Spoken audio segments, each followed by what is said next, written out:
Tere! Ja rõõm siin olla ja tere siis nii saalis olijatele kui ekraani taga viibijatele.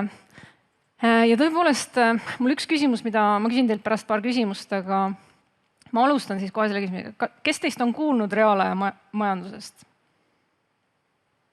Väga hea. Mida ma ka kahtlustasin. Artur näiteks tunnistas, et tema pidi ka guugeldama, mis asi see veel on.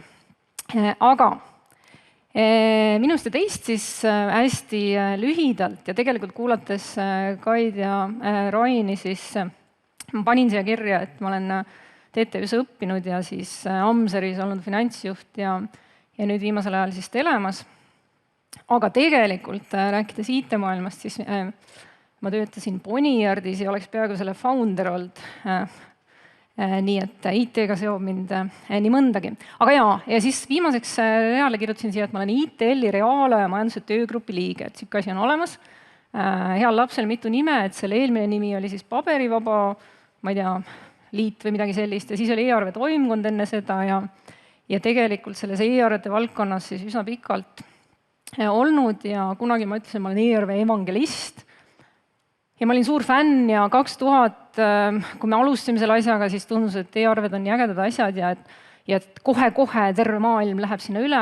Nüüd me oleme aastas 2023 ja see entusiasm on pigem natukene nagu lahtunud. Võib-olla ma tooks ka paralleeli selle küberturbega, et kuidas on võimalik, et me iga aasta jälle sellest räägime. Ma arvan, et sellest e-arvetest me jääme ka rääkima iga jumala aasta. Või sellest, et võiks teha asju nutikamaks nii ettevõtte sees kui ka ettevõtete vahel. See on minu taust. Teist nüüd siis, kuna siin oli 5 kätt umbes, kes on kuulnud reaalaja majandusest, et siis järgmine küsimus, kas keegi teist oskaks seletada oma sõbrale, et mis asi see on? Nüüd enam ei ole ühtegi kätt. Nojah, ja kas te arvate, et sellel on pluss, ei ole mul siis võib-olla mõtet küsida? Nojah. Okei. Nimelt, miks ma sellised optimistlikud küsimused siia panin? Sellepärast, et Majandus- ja Kommunikatsiooniministeerium viis läbi eelmise aasta detsembris uuringu Eesti ettevõtete hulgas, et kas ollakse teadlikud reaalaja majandusest. Ja nende tulemusel siis 89% ettevõtetest oli teadlikud, mis tundubki täiesti utoopiline ja kui ma täna tegelikult arvasin, et see auditoorium pigem võib-olla on teadlik vähemalt sellest terminist või mis see võiks olla või võiks aimata, mis asi see võiks olla, siis neil vastas seal 78 ettevõtet sellele küsitlusele, kellest 40 vist vastasid ära selle, et kui suured nad on ja mis valdkonnas nad töötavad ja siis 40 vastas ka mõned muud küsimused. Ja see on üks väga vahva uuring, see on neil kodulehel täiesti olemas. Mul on sealt pärast mõned väljavõtted.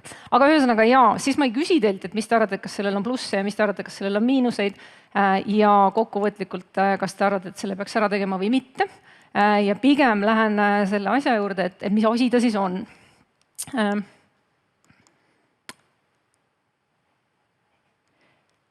2020 kirjutas mees nimega Kristman Roos ühe väga hea kokkuvõtte reaalaja majanduse siis olevikust, minevikust, tulevikust. Ja tema siis alustas sellest, et kuigi Eestis saab teha igasuguseid ägedaid asju, luua ettevõtteid kiiresti ja esitada tuludeklaratsiooni elektrooniliselt ja e-hääletada ja meil on e-residentsus ja kõik need toredad asjad, et siis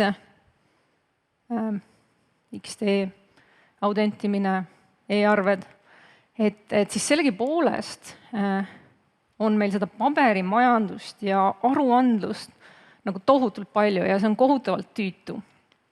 Miks teda ikka veel on 2020 ja edasi nii palju, ongi arusaamatu. Ja ta rääkis siis, et tegelikult see termin reaalaja majandus ei ole üldse uus. 2002 ta tsiteeris, et oli siis Economistis Siigle või keegi oli siis juba seda terminit kasutanud. Eestisse jõudis umbes 2008 läbi Aalto, kus oli siis reaalaja majanduse kompetentsikeskus lausa loodi ja Eestiski oli mitmeid seminare ja konverentse juba sellest, et teeks reaalaja majanduse. Ja aga jaa, väga palju aega on ja väga palju tolku pole olnud. Mis asi ta on? Siin on siis nüüd see selline pikk ja kohmakas mitte kohmakas, aga ütleme siis ka täpne, on siis reaalaja majandus on selline digitaalne keskkond, ökosüsteem, kus tehingud eri osapoolte, on need siis ettevõtete vahelised või ettevõtete ja riigi vahelised, toimuvad automaatselt, struktureeritud vormis, masintöödeldavalt ja nad on standardiseeritud mitte ainult tehnilises mõttes, vaid ka ärilises plaanis. Üsna selline kosmos või utoopia tõesti. Telema ääremärkusena pidime mainima siis seda, et kui me räägime tehingutest osapoolte vahel ja nende automatiseerimisest, siis aastal 2008 sai siis Telema valdkond, me olime siis aastast 2000, automatiseerinud infovahetust ettevõtete vahel, sai endale siis nime. Me pakume reaalaja majanduse lahendusi ettevõtetele. Aga et see natuke lihtsam oleks, siis vaatame hoopis kõik koos videot. Ja nüüd siis see video just. Ettevõtjana pead lisaks müügitulu toovale põhitegevusele tegelema ka raamatupidamise, aruandluse ja muuga, mis nõuab aega ja toob kaasa kulusid. Tõhus alternatiiv on reaalaja majandus, mis muudab ettevõtted konkurentsivõimelisemaks, sest rohkem ressurssi jääb põhitegevuseks. Efektiivsemaks, kuna aja ja raha kulu väheneb ning topelttöö kaob. Uuendusmeelsemaks, sest loob tingimused uute toodete ja teenuste arendamiseks. Sellise dünaamilise ettevõtluskeskkonna eelduseks on ühised andmevahetusstandardid, hästi koos toimivad erinevat otstarvet täitvad platvormid ja rakendused ning piiriülesed ühtsed e-teenused. Ühtse standardiga kaob killustatus erinevate digilahenduste vahel, mistõttu paberil dubleerimise vajadus väheneb märkimisväärselt. Samuti kahaneb ajakulu. Oluliselt väheneb kulukas kontrolli vajadus ja suureneb läbipaistvus. Standardiseeritud e-lahendused, näiteks e-arved, e-kviitungid ja e-veose lehed asendavad paberil blankette, mida seni tuli koguda, sisestada, säilitada. E-arvete kasutuselevõtuga muutub äri kiiremaks, sest tehinguteni jõuab väiksema ajakuluga ja raha liigub kiiremini. E-kviitung muudab kuludel silma peal hoidmise lihtsaks ning garantiid ja juhendmaterjalid kiiresti leitavaks. See on mugav ja keskkonnasäästlik. E-veose leht koondab ajakohast infot veose, logistika, veolubade ja muu vajaliku kohta. Nii tõhustub ja kiireneb kontroll maanteedel. Samuti on kiirem tarnete käitlemine piiril ja kaup jõuab kiiremini kohale. Reaalaja majandusele üleminekuks on vaja riigi ja ettevõtete koostööd. Ettevõttel tuleb teha põhimõtteline otsus ja minna üle äriprotsesse kiirendavatele reaalaja majanduse lahendustele. Riik peab pakkuma toetavat ettevõtluskeskkonda ja aitama kaasa, et ettevõtted uudsed e-lahendused kasutusele võtaksid. Aja ja ressursi kokkuhoid annab võimaluse keskenduda põhitegevusele, väärtust luua ja kasvada. Reaalaja majandus teeb lihtsaks ka rahvusvahelise äri ja loob uusi võimalusi. Mida aeg edasi, seda automaatsemad ning reaalajas ja taustal toimivamad on äriprotsessid, aruandlus ja raamatupidamine. Nii tunduvad praegused äritavad peagi uskumatu kilplase töö. Uuri lisa veebilehelt.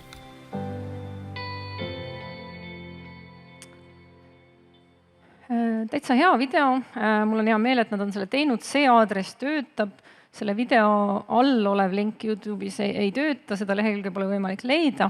Aga see lehekülg on täiesti olemas, et reaalaja majandusel on siis need plokid, e-arve, e-veose leht, e-kviitung ja kindlasti aruandlus, et jälle heal lapsel mitu nime, et kui te nüüd seda reaalaja majandusterminit pole kuulnud, ma arvan, et sellest ei ole küll mitte midagi, et see on lihtsalt uus fancy nimi, mis kõlab hästi ja millele saab projekte teha ja mille all siiski ka midagi mõistlikku ellu viia. Üks nüüd nendest projektidest, millest te võib-olla olete ka kuulnud, 2015 siis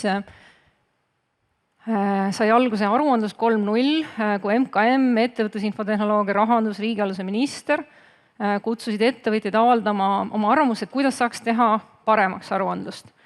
Ja tegelikult see, mis sealt nagu sündis, on minu arvates väga mõistlik, et mida me tahame ettevõtjatena on see, et me võimalikult palju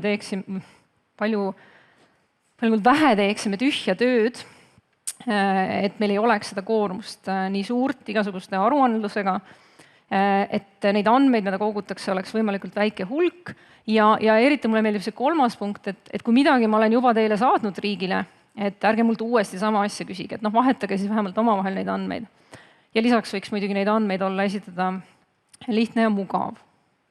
Ja ma tegin nüüd siin pausil kiire kõne Sirli Heinsoole ja küsisin, et mis sellest aruandlusest sai.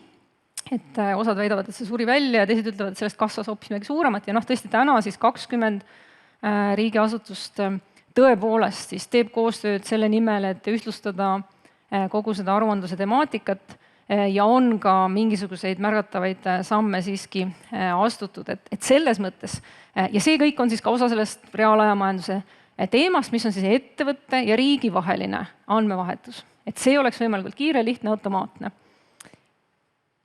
Ja nüüd hästi lühidalt, kuna see sessioon ongi siin üsna lühike, et miks see siis hea on ja miks on hea, kui meil on igasugune rutiinne töö ära automatiseeritud, miks on hea, et meil ei ole suur avarduskoormus. Ettevõtjatele on see hea sellepärast, et me hoiame kokku aega ja raha. Miks see riigile hea on ja selle ma pidin siis tsitaadina võtma, et enda jaoks seda ka nagu selgelt mõtestada, et miks on riigile hea, kui andmevahetus ettevõtetega on automatiseeritud, sest ja miks see omakorda siis meile hea on. Et see tähendab, et riik võiks teha adekvaatsemaid otsuseid ja reageerida siis tegelikult majanduses toimuvale paremini. Tsiteerin siis jällegi Roosi Riigikogu toimetasid 2020. Miks on reaalajamajandus halb, on siis see vastaspool. Ja nüüd, kui ma olen selle kõik ära rääkinud, siis ma saaks teilt küsida, et mis te arvate, kas see on hea või kas see on halb. Ja seesama Sirli Heinsoo, kes käib rääkimas reaalajamajandusest sarnastel konverentsidel ja 2000 teisel poolel, kui me käisime siin Marge Lepp Rahandusministeeriumist, käisime üle Eestimaa rääkimas, miks e-arved head on. Ja siis sa räägid selle jutu ära ja siis on alati auditeerimis keegi, kes ütleb, et see on mingi täielik jura ja mis te jälle tahate ja ainult läheb hullemaks ja jätke meid rahule. Ja mulle nii väga meeldis, et ma leidsin, see tuleb mul järgmisel slaidil. Enne seda, kui ma leidsin, et see MKM-i uurimuse vastused, siis kõik vastused on seal veebis olemas, siis enne seda ma ütlesin, et okei, et see esimene loogiline vastus, et miks me võiks seda mitte tahta, on siis see, et mu andmed lekivad kuskile. Mis viib meid väga ilusasti tagasi sellesse eelmisse sessiooni, kus me rääkisime, et küberturve on oluline, saab üha olulisemaks, sellepärast et nii nagu areneme meie, arenevad ka pätid ja et loomulikult, kui me läheme oma digilahendustega arenenumaks, siis peab arenema samal ajal meie küberturve. On ühelt poolt siis ütleme see füüsiline või ma ei tea, filosoofiline asi, aga teiselt poolt minu siis isiklik selline, et loomulikult ma võtan hügieeni tasemel küberturbe ette, aga sealt edasi on see natukene selline filosoofiline pigem, et eks mu ärisaladused võivad ju praegugi lekkida, et need samad pangad, ma võiks ju kahtlustada panka, mõned kahtlustavadki panka, ei viigi panka raha ja ei teegi tehinguid. Ja kusjuures väga paljud, ma tean, ka IT-inimesed ei maksavadki sularahast pigem, sest pole ju vaja, et keegi sinust midagi teab. Jumala tõsi, igaüks teeb, mis tahab. Ja mõned ei kasuta Google'it, sest muidu Google saab teada, mida sa kirjutad või kus sa oled. Facebook siis on ju juba varsti saadab teile reklaame reaalmajanduse kohta. Ja ChatGPT teab täpselt, mida sa ei oska. Ehk nii ta on. Ja natukene siin tulebki see otsus võtta, et siin enne öeldi, et dilemma on selles, et on turvaline versus mugav. Siin on natuke see, et on automaatne või siis riskantne, äkki keegi saab midagi teada. Aga need toredad tsitaadid siis Eesti ettevõtjatelt. Kas ja millist tuge vajate riigilt reaalajamajandusele üleminekuks? Hoiame eemale nii kaua kui saab, see toob kaasa püsivad lisakulud. Palun ärge raisake maksumaksja raha järjekordse toimimatu süsteemi osas koolituste läbimiseks. Süsteemi ei ole vaja, seda inimest ei ole vaja, kes seal ametikohal on. Ärge näppige, laske ettevõtjatel olla. Ei näe sellel vajadust. Ei vaja mingit tuge, kaduge minema. Tegelegi millegi asjalikumana, pole vaja mingit jama genereerida. Ja see kõik on saadaval, mul oli väga tore lugemine eile õhtul. Ja kui nüüd sealt seda statistikat teha, siis minu arvates oli, et need umbes 40 siis ettevõtjat vastas ja nendest siis umbes 10 oli nagu väga-väga vastu ja ülejäänud ei teadnud eriti sellest kõigest midagi. Ja siis paar tükki olid seal rõõmsad ka, aga jällegi see pole absoluutselt esinduslik valim, on ju. Nii et, aga lõbus lugemine sellegipoolest.